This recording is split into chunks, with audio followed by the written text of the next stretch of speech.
Auzubillahiminash-shaytanir-rajim. Bismillahir-rahmanir-rahim. This is Abdullahi, and today I'm going to teach you a very important topic, that is about altitude, यानी g. G की value निकालनी है. Derivation of g with respect to altitude. Newton का law है gravitational, यानी universal gravitational law, यानी हर दो body अपने आप अपनी तरफ खींच रही होती हैं. दो बॉडी हो, एक बॉडी दूसरी बॉडी को खींच रही होती है, दूसरी बॉडी पहली वाली बॉडी को खींच रही होती है, यानी उनके अंदर दरमियानी एक फोर्स होती है, जिसको एक कांस्टेंट एक फोर्स होती है. यानी वो चाहे कोई भी बॉडी हो, वो कोई चाहे हल्की क्यों ना हो, वो चाहे उसमें वज़न कितना भी ज़्यादा क्यों ना हो, मगर जो ये वैल्यू देखी जाती है, जो महसूस की जाती है, जो ऑब्ज़र्व की जाती है कि वाकई में एक बॉडी दूसरी बॉडी को अट्रैक्ट करती है. कहाँ पे देखा गया? हाँ, ये बल्कि होती है, अट्रैक्शन होती है, मगर हल्की चीज़ों में, हल्की ऑब्जेक्ट, जितने भी हल्के ऑब्जेक्ट हैं उनके दरमियान नहीं होती, बल्कि उनके दरमियान ही होती है जो बड़े बड़े होते हैं, जिसका वज़न बहुत ज़्यादा होता है, जिस तरह प्लैनेट. न्यूटन ने कहा था कि हर दो बॉडी अपने आप को वो अपनी तरफ माइलिन खींच रही होती हैं, उनके अंदर एक दरमियानी फोर्स लग रही होती है. यहाँ पे वेरिएशन ऑफ जी अल्टीट्यूड, यानी जब एक ऑब्जेक्ट है, उसी ऑब्जेक्ट के दरमियान हम मिसालें लेते हैं ज़मीन और उनके ऊपर पड़ी है एक और दूसरा ऑब्जेक्ट.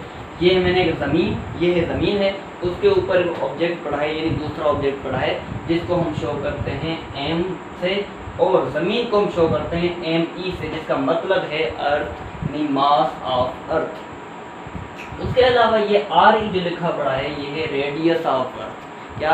Radius of earth. यहाँ से लेकर यहाँ तक रेडियस ऑफ अर्थ है, और एम ई यानी मास ऑफ अर्थ, और ऊपर वाली इन दो ऑब्जेक्ट है, एक ज़मीन ऑब्जेक्ट है, दूसरा ऑब्जेक्ट ये उसके ऊपर पड़ा है. अब आते हैं यहाँ पर, एफ एक फोर्स है, मगर ज़मीन भी किसी भी ऑब्जेक्ट को अपनी तरफ खींच रही होती है, खींचती है एक ग्रेविटेशनल फोर्स के थ्रू.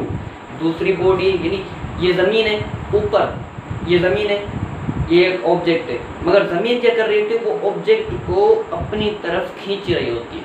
तो यहाँ पे ज़मीन है, ऊपर ऑब्जेक्ट पड़ा है, यहाँ खींच रही होती है.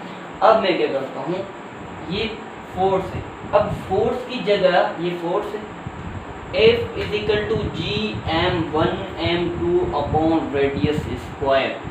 जी एक कॉन्स्टेंट है, m1 यानी mass of one object, m2 mass of two object, यानी सेकंड ऑब्जेक्ट, अपॉन रेडियस है, रेडियस ऑफ अर्थ आ गया, या रेडियस किसी भी चीज़ का रेडियस है. अब यहाँ पे फोर्स है is equal to G M E, यानी इस ज़मीन की बात कर रहे हैं कि एक ऑब्जेक्ट हमने ज़मीन ले ली, दूसरा ऑब्जेक्ट हमने कोई भी ऑब्जेक्ट ज़मीन के ऊपर पड़ा हुआ हमने मान लिया. उसके बाद अपॉन रेडियस ऑफ अर्थ, यानी रेडियस ऑफ अर्थ स्क्वायर, यहाँ पे हमने वैल्यू सेम पुट कर दी.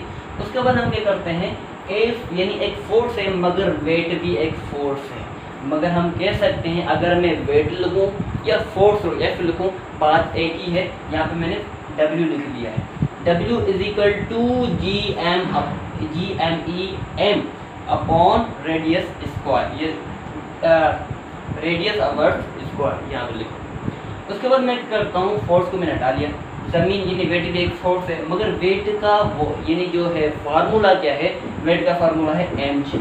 यहाँ मैंने mg लिखा इज इक्वल टू ये सेम वैल्यू एज इट रखी, G M E M upon R square. अब यहाँ पे देखो m और ये m आपस में कट हो गए, ये m यहाँ इस m से ये m कट हो गए. अब क्या है, यहाँ पे बचा g is equal to G M E upon R square. अब यहाँ पे हमारे पास एक इक्वेशन आ गई. अब हमारे दूसरी इक्वेशन निकालनी है, आ जाए एग्जाम्पल के. अब देखो ये ज़मीन है, ऊपर ऑब्जेक्ट पड़ा है, मैंने क्या करा, इसके दरमियान यहाँ से लेकर यहाँ तक डिस्टेंस है. मैं क्या कर रहा हूँ कि इन दो बॉडी में दो फोर्स, यानी ज़्यादा डिस्टेंस करना चाहता हूँ, ठीक है. तो मैंने क्या करा, इस ऑब्जेक्ट को यहाँ पे पड़ा था, मैंने ऊपर ले लिया, ज़मीन से इस ऑब्जेक्ट को ऊपर लेके आया, तो रेडियस तो ये ऑलरेडी है, यहाँ तक रेडियस था, मगर ये भी एक डिस्टेंस है, मैं क्या कर रहा हूँ और भी डिस्टेंस बढ़ाऊँ। तो जो और डिस्टेंस मैंने बढ़ाया उसको कहते हैं h से मैंने शो करा है, h से मैंने क्या करा है, इसको शो करा है। और यहाँ से यहाँ से लेकर यहाँ तक जो रेडियस है इसको मैं शो करता हूँ RE से। अब मैं इनको प्लस करना चाह रहा हूँ, प्लस कैसे करूँ, यहाँ से देखो, यहाँ से लेकर यहाँ तक, यहाँ से लेकर यहाँ तक। अब मैंने इसको करा प्लस, RE ये वाला, H ये वाला, प्लस कर दिया। अब आ जाते हैं यहाँ पे आसानी से समझे। अब इस यहाँ से लेकर ये ज़मीन की सरफेस है, ऊपर लेके गया ऑब्जेक्ट को, इस डिस्टेंस को h कहते हैं या एल्टीट्यूड कहते हैं, यानी ज़मीन से ऊपर वाली, यानी ज़मीन से हम क्या कर रहे हैं, अगेंस्ट कोई चीज़ ऊपर लेके जा रहे हैं। अब मैं क्या कर रहा हूँ, पहली क्वेश्चन आ गई। अब दूसरी क्वेश्चन निकालें, g एल्टीट्यूड यानी GH, जो मैंने ज़मीन को ऊपर, ये जो कॉमा की तरह है, ये मैंने लिखा है कि ये डिस्टेंस कवर कर रहा है कि ज़मीन से ऊपर कितनी बॉडी ऊपर जाएगी, यानी ज़मीन जो डिस्टेंस कवर हुआ था ऊपर, इसको शो करती है। G altitude is equal to GNE upon RE H plus H upon whole square. हमारे पास दूसरी इक्वेशन ये आ गई। अब मैं क्या करूँगा, दूसरी इक्वेशन को डिवाइड करूँगा 1 इक्वेशन से, दूसरी इक्वेशन को डिवाइड करूँगा 1 से, लिखा पड़ा है divide equation number 2 by equation number 1। अब देखो G altitude upon G is equal to, अब मैं क्या कर रहा हूँ, इसको डिवाइड करने लगा हूँ। G एल्टीट्यूड डिवाइड हो रहा है G से, इसको डिवाइड किया। अब इनकी जो वैल्यू है उनको भी डिवाइड करना है। भाई G एल्टीट्यूड की जो वैल्यू है वो है GME upon RE plus H whole square. अब इस फुल यानी वैल्यू को डिवाइड कर रहा हूँ एक और वैल्यू के साथ, वो है GM अपॉन RE स्क्वायर। अब देखो GM और GM हो रहा है कट, हो गया कट। अब बचा RE plus H whole square upon RE square यहाँ। अब यहाँ पे कितनी वैल्यू है हम गिनते हैं, 1 2 3 4। अब जो फोर्थ के नंबर पे वैल्यू आ रही है वो हमेशा ऊपर चले जाएगी, और जो पहले नंबर पे या दूसरे नंबर पे वो नीचे हो जाएगी। मगर याद रखना है जो फोर्थ नंबर पे जो वैल्यू आ रही है वो ऊपर चली जाएगी। यहाँ पे देखें G altitude upon G is equal to RE square upon RE plus H whole square, ये हो गया। अब देखो RE square upon whole square आ रहा है, यानी स्क्वायर इसमें भी आ रहा है तो इसमें भी आ रहा है। मैं इसको क्या करता हूँ, वैल्यू लिखता हूँ मगर होल स्क्वायर लिख लेता हूँ। G altitude upon G is equal to RE upon RE plus H whole square मैंने लगा लिया। अब मैं क्या करता हूँ, G altitude upon G is equal to, अब इसको उलट करता हूँ, यानी RE को नीचे लेके आता हूँ और नीचे वाली वैल्यू को ऊपर लेके जाता हूँ। अब ये करने से जो पावर 1 3 जितनी भी पावर आती है वो क्या निगेटिव में हो जाती है, अगर पॉजिटिव में होती है तो निगेटिव में हो जाती है, अगर निगेटिव में होती है तो पॉजिटिव में आ जाती है। यहाँ पे पहले क्या था, पॉजिटिव में था। जैसे मैंने इसको रीअरेंज किया, यानी ऊपर वाली नीचे, नीचे वाली ऊपर किया, तो ये माइनस की साइन आ गई। अब देखो G1 अपॉन, यहाँ तक समझ आ गया। अब मैं क्या कर रहा हूँ, R जो है RE plus H upon RE, यानी होल -2, यानी पावर -2 आ रहा है। अब देखो RE इससे भी डिवाइड कर रहा है तो इससे भी डिवाइड कर रहा है। अब मैं क्या कर रहा हूँ, इनको अलग अलग लिख रहा हूँ।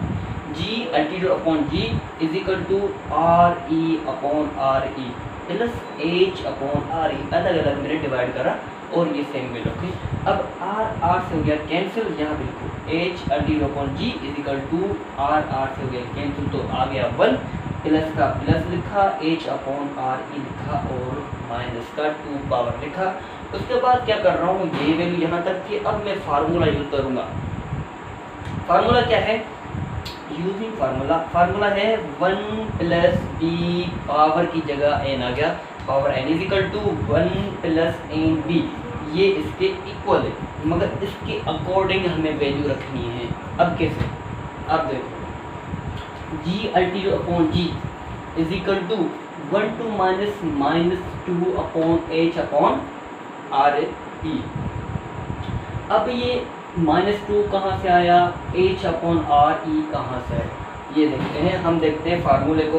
अब 1 की जगह तो हमने 1 रख लिया, प्लस का प्लस भी आ गया। अब n क्या है, n यहाँ पे देखो, यहाँ पे n पावर है तो पावर ई इधर पावर कम करेगा। यहाँ देखो -2 है, पावर है तो -2 आ गया पावर। उसके बाद ये है b। अब b की वैल्यू क्या है, ये a की वैल्यू, ये b की वैल्यू, ये a की वैल्यू, ये b की वैल्यू। अब b की जगह मैं रखूँगा h अपॉन आर ई, याद हो गया। उसके बाद g altitude upon g is equal to, अब देखो 1 -2 h अपॉन आर ई, अब माइनस भी आ गया। अब ये है 1 प्लस, फिर है ब्रैकेट में -2 h अपॉन आर ई, प्लस माइनस हो गया माइनस, यहाँ पे लिख दिया 1 -2 h अपॉन आर ई। अब r एल्टीट्यूड डिवाइड कर रहा है g के साथ, r एल्टीट्यूड डिवाइड कर रहा है g के साथ, ये g से डिवाइड कर रहा है। अब यहाँ पे अगर ये डिवाइड कर रहा है तो यहाँ जाके वो क्या करेगा, मल्टीप्लाई करेगा। क्या करेगा, मल्टीप्लाई। अब g altitude is equal to -1 h2 upon R E, और ये g से मल्टीप्लाई कर रहा है। यहाँ हो गया ये प्रूव, यही इक्वेशन है, यानी ग्रेवियन।